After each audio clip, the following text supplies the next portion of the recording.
Welcome to the Find Your Voice, Change Your Life podcast with psychologist Dr. Doreen Downing. Listen in as Doreen interviews people who felt they didn't have a voice or who suffered extreme speaking anxiety. You'll hear stories about how they struggled to speak up, what they did to find their authentic voice, and the confidence they now feel to speak up and make an impact. If you want to get started right away to find your voice, download Doreen's free 7-step guide to fearless speaking at doreen7steps.com. And now, here is Doreen. Hi, I'm Dr. Doreen Downing, and I'm a psychologist. And this podcast is Find Your Voice, Change Your Life.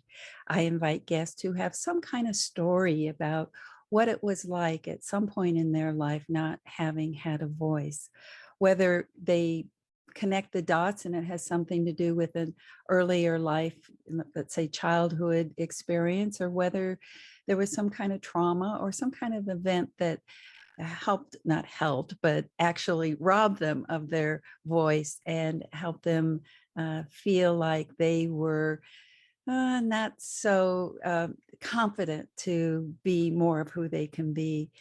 And what's exciting about this podcast for me, it's a discovery too. I don't know who shows up. I don't know their life story. So we get to have a conversation about that.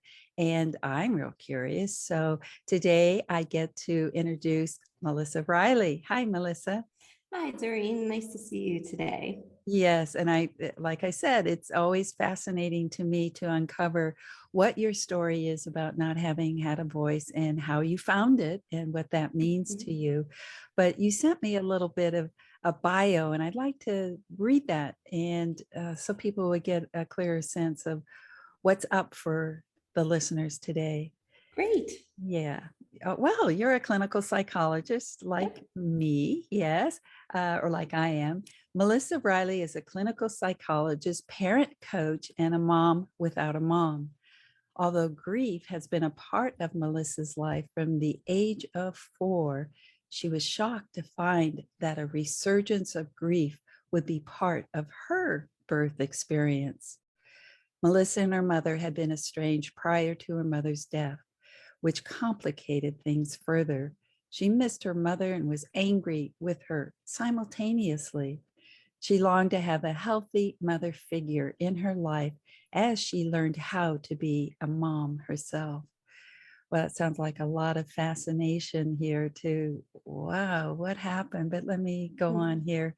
Through her personal and professional life, Melissa has come to recognize that moms without a mom experience grief during the years postpartum and beyond, even if they don't realize it. She is passionate about helping moms without a mom heal through grief, build community, feel joy in motherhood, and move from feelings of isolation, insecurity, and overwhelm to a place of confidence and resilience. Ooh, this is so well written too. Thank you. Thank you, Melissa. You're welcome. Yeah, it sounds pretty good when you read it like that. Yeah, and it sounds very applicable to anybody out there, not just moms without a mom. But I really have not yet spoken to anybody with a particular kind of niche, you might call it, that you've come across. And as most people, it does have something to do with your own life experience, right? Very much so. So the way we launch here is to have you begin to look back at your own early life and begin to just give us a sense of, where you grew up, how you grew up, what your childhood experience was like. Sure. So I was born into a family of, both mom and dad. I had an older sister and a younger sister. And we were in upstate New York, a very rural area. And when I was just a couple years old, my older sister was diagnosed with leukemia. And unfortunately, back in the 70s, that was almost always terminal. It continues to be a very significant disease, but thankfully now there are some additional treatments available. So my early life contained the experience of my sister's illness and then eventual death when I was 4 and she was 7, and the subsequent grieving process that both my parents went through. And so during those early years, we would be taken care of by other people in the community that could take us in, because my parents needed to be in New York City to be with my sister as she was going through treatment. So I became an extremely shy child, so painfully shy. There were times when I literally couldn't speak, right? So I truly didn't have a voice because I was just too terrified. And part of what I did to be okay was I became really good at sensing what those around me needed and their moods. And so it's no surprise that I became a psychologist, right? Oh, Melissa, you're telling my story too, Right. about becoming very hyper aware and alert and using other faculties that we have inside of ourselves besides just the speaking. We got into deep listening. Yes, yes. And so, yeah, I had those early experiences, and then, entered early adulthood and was in a graduate program. So I went academically right through college and then right into a doctoral program. And so it was really kind of discovering who I was as an independent individual. And unfortunately, my mother was struggling with her own health concerns and mental health concerns, and we started to really clash. Unfortunately, I wasn't yet old enough to truly appreciate where she was in her own life and her own struggles. I just was really being not both of us were struggling with the relationship, and so it caused a falling out. And this was about 8 months prior to her death. And unfortunately, we didn't have an opportunity to reconcile that estrangement before her death, which was really difficult. I was 25 at this point, and she was 51. So she died suddenly from a heart attack. And obviously, it was very devastating for our family. And then, unfortunately, just 7 short months after that, my younger sister, who was only 18 months younger than I, also passed away. And that was, Melissa, my goodness. yes. What a story already, a journey of loss, extreme loss. And I want to come back to that theme in just a second, but you said a few things about early childhood, and I'm real curious and want to ask, because it has to do with voice, because I feel like that's where a lot of us have those foundational experiences of, I have a voice, I can speak up.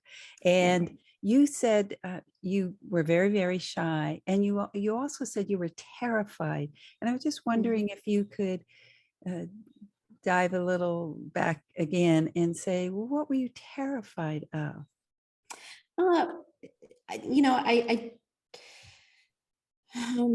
Making life more difficult in some ways for those around me. I mean, my sister was dying, so life was very difficult. And intuitively, there was an awareness that those around me couldn't handle anything else. And so the other thing that I think contributed to it, and obviously I didn't know any of this then, this is many years of reflection, right? Was the fact that there would be times when I would wake up and I wouldn't necessarily know where I was, because something happened in the middle of the night and we would just be dropped off at whoever could take us. And so being in different environments sometimes was really scary as a little kid. Different customs, different rules, different parenting styles. Again, it was a pretty rural area, and back in the 70s, so parenting was a little different than it is now. And so there was just things that were scary. That makes total sense. The context of which you were thrust into, and partly how we express ourselves is partly comes from the people that surround us, and we kind of mimic them, and we get the welcoming, but not knowing this total lack of signals from the external environments, and especially being thrust in them at all times of the day. That makes total sense. And also what you said about the holding yourself back because your voice is just something that's going to add to the burden of your parents, and you didn't want to be disruptive, is what it feels like. Exactly. Absolutely. They were, dealing with, I think what most people describe as probably the most terrifying and difficult thing to experience, and that's the death of your own child. So, Yeah. There was always that scepter there, right? Yeah. That sense of the unthinkable just about to happen. Do you think you were aware of the unthinkable just about to happen also? At the age of 4, I didn't have a clear understanding of what death meant, right? But I certainly understood what it meant for things to not feel so good, right? For the sadness, for just this always, what's the next thing that's going to happen, right? And my older sister Kim, being in and out of the house wasn't unusual, right? So one day she'd be there, one day she'd be gone, and we wouldn't know when she would come back. And then all of a sudden she'd be back, and we'd all have to wear masks and just different things. And it was always this fear, right? If we start to sneeze or cough, right, then that could be dangerous because she was immunocompromised. So there was just always this sense of urgency and things not okay. That took a long time to go away. And again, not having the awareness of what it all meant. I mean, again, I can look back and recognize, but I was little. I was, preschooler. Well, you definitely, I so appreciate you going back to those moments and fanning them out the way that you have in such detail. Thank you. Thank you. And what you've mentioned a couple of times is it's not something you were aware of then, that kind of connecting the dots and having explanations like you have just done. In fact, it's like you bringing empathy to the little one who was left in that situation, and now you have such a depth of understanding of what she your little one had to go through. What a challenge. And then of course the accommodation to become super good at sensing and listening and adjusting yourself so that others can feel comfortable. And I get that it wasn't just about you pleasing others, it was about you. I feel like, part of our life story is about what we're here to be doing anyway. And you were learning way back then how to be a healer, a guide to others who have to face pain. Right. So thank you. All right. So graduate school, launch forward again. And your older or your younger sister, what was she facing? Unfortunately, my poor little sister really struggled with mental illness. So she had bipolar 1 and just really struggled with life in general. She had some substance abuse issues, but, thankfully, and I'm very proud of her, she was clean and sober for the last couple of years of her life. So she worked really hard to get there. But she just, again, the bipolar was really significant. And she developed pulmonary embolisms. And there were different times where we became aware that there was something going on. But unfortunately, she had gone for testing at some point, for a sleep study, and showed up and told them that she had overdosed on pills as a suicide attempt. So she was hospitalized, and they never got back to studying that. And then after my mother passed, she was in and out of psychiatric units for several months of those 7 months, not straight, but in and out. And she was living in a supportive housing community where she was working. I mean, she was doing the best that she could. She just, could not cope with that loss. And so she was actually in the hospital, and the psychiatrist was walking by, and she was sleeping, and he heard her disrupted breathing pattern as she slept. And so that, sounded alarm bells for him, and started doing the testing. And so she was being monitored 24/7, and unfortunately had a pulmonary embolism. And they know it was a pulmonary embolism because of how it showed up in all of the recordings. And she died instantly. And the sad thing about it is likely she had been having those pulmonary embolisms for quite some time, and they mimicked the experience of rage episodes, right? Or panic responses as the blood clots would hit her lung. And so because of her psychiatric history, which was significant and that was real, the medical condition wasn't identified as clearly as it could have been. And nobody's fault. It was a complicated situation. It's sad, it's just really sad. And so, she passed at 25, right?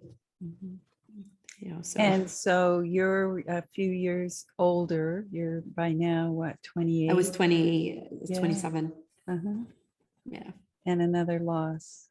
And your mother had just died 7 months earlier. Yeah. Yeah. So I began life in a family of 4 girls and or 3 girls, and then became the only girl. Right. We call your mom a girl too. Right. Females. Right. Yes. Yeah.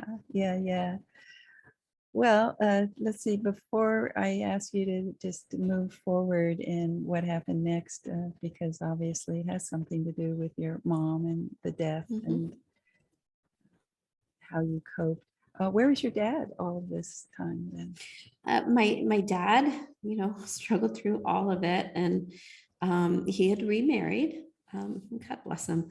And then his second wife passed after 15 years. So it was, but now he again is married a 3rd time. And so he's doing the best that he can. And we continue to have a close relationship. Good. Yeah. All right. So obviously you went on in your own life. Tell us a little bit. You became a clinical psychologist, and you're the what do we call ourselves? The wounded healers. Yes. Yep, absolutely. So my focus was profession. I didn't start my family until much later in life. And I had, grieved and dealt with all of those losses. And it was about 12 years between the time, those losses that occurred, my mom and my sister, and the time I became pregnant. And unfortunately, I had some difficulty. I had 3 miscarriages prior to my 4th pregnancy, which was successful. And it was during that time, and they were all, in rapid succession. It was during that time, particularly my pregnancy with my son, my 4th pregnancy, that I really started grieving very significantly, because I really wanted my mom to talk to about all of this. There's just a sense of, support that I wanted. And I was very fortunate. I have my aunt, who was only 10 years older than I, and she's much more like a sister to me, was very supportive during this time. But I really would have liked to have talked to my mom about that. And then once I delivered my son, I was just a couple days shy of 38. And that was a troubled pregnancy. So I was on bed rest. It was just very frightening because I went into labor at 26 weeks. And so, I had a very small chance of carrying him to term, which I did, thankfully. But again, I really had so many questions that I didn't have anybody to really go to to ask for support. And as my son, was born, and he was a newborn, and in the early years, Doreen, I felt like there was something wrong with me. And this is where, again, I felt like I didn't have that voice. Was things seemed to be so much more difficult for me than they seemed to be for everybody else. And here I was, 38 years old. I owned my clinical practice. I had taught human development at the graduate level, for goodness sakes. I had the knowledge, right? And I knew who I was as a woman. So I thought I had all my stuff together. And I was brought to my knees when my son was born. And I didn't have the awareness that things are different if you're a mom without a mom. And I kept it silent, and I felt shame, and I felt terrible about who I was. I thought like I was a bad mom. And the reality is that isn't true. That is not true. And that's why I'm so thankful for being on your show, because I know there are other moms out there that feel that same way, that sense of, why is this so difficult for me? Motherhood's difficult for everybody. I'm not going to pretend like it isn't, but there are differences. And if you don't recognize that, you just feel shameful. And when we feel shame, we don't talk about it. We don't speak up. We again lose that voice and are silenced, and then suffer alone. Oh, yes. Oh, well, the what you just described, I think, is not just for not having people around you to support you, but specifically what you're talking about is the particular kind of energy of a mom. And it sounds like your message is reaching women who feel that same kind of lack of connection to their mother. And Yes. as they are becoming a mother themselves, I can imagine, what this kind of transformation of going from a professional woman into being a mother, and it's a whole different requirement of energy. And I heard you. I heard the deep need for somebody to be there and to have a mom energy, as opposed to, let's say, your husband or Right. yeah. So yeah. And I think that is important to point out. No matter how supportive your life partner is, they still aren't your mom. It just is different. So how did you come to realize this had to do with your own life experience? In the work that I do, I have a clinical practice, and I've been working with moms in a general practice, and I just started to notice the more I worked with moms that didn't have a mother, either because they were separated by death, estrangement, or even just physical distance, living in a different part of the world, that there were these commonalities, this longing or this sense of grief for something they didn't have in their life that they had wished they had, and that being a loving, supportive mother in their day-to-day life. But also this lack of having that go-to person, right? That is just in our corner. And so there was an extra weight and burden that they felt, a draining of energy. And then also the third piece was not having that mother as a mirror for them in creating their identity. Who are we as a mom? When we don't have our mom mirroring back to us. And so I start to see these common features.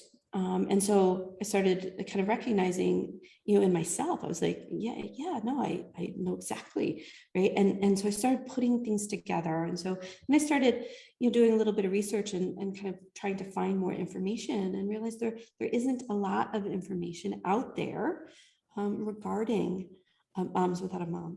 And so, I realized that, this is an area I'm very passionate about.